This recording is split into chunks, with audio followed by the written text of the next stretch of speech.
Hey, in this tutorial, I'm going to show you how to connect a domain inside HighLevel, and I happen to use Namecheap.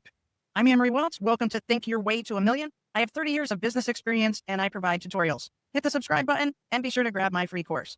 Let's get started. The first thing you're going to want to do is hit Connect Domain, and I'll move myself out of the way. Then you'll hit Connect, and in this case, I'm going to connect my domain name, bookwithannmariewalts.com. And I'm moving my domain name, so this is why I have to reconnect it.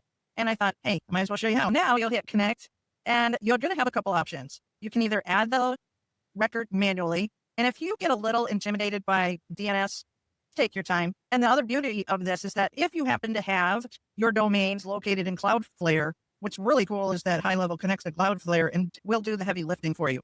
But in this case, I'm going to have to add them manually. Then, now we wait. It's setting up the domain. It's going to find your domain provider, and we'll wait a second, and it'll give us the records, and I will show you where to put those. So now what you're going to need to do is you're going to need to set these two records.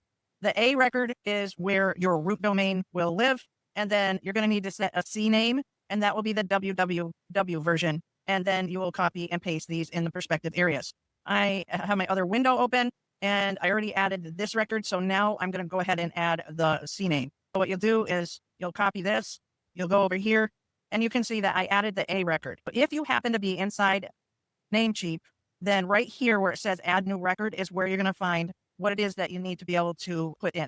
And I'm just going to delete that for a second. The other record that we need to put in is the C name. That is going to be www. Then we'll put in the value right there. Be sure that you hit the save changes on both of them. That's in there now. Now we're going to come back here.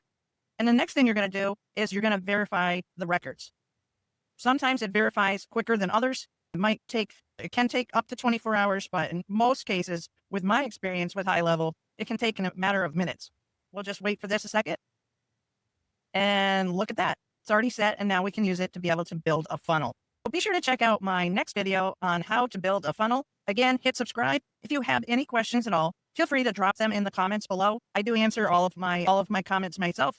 And I look forward to being able to assist you on your journey, which I call Think Your Way to a Million.com. Thank you.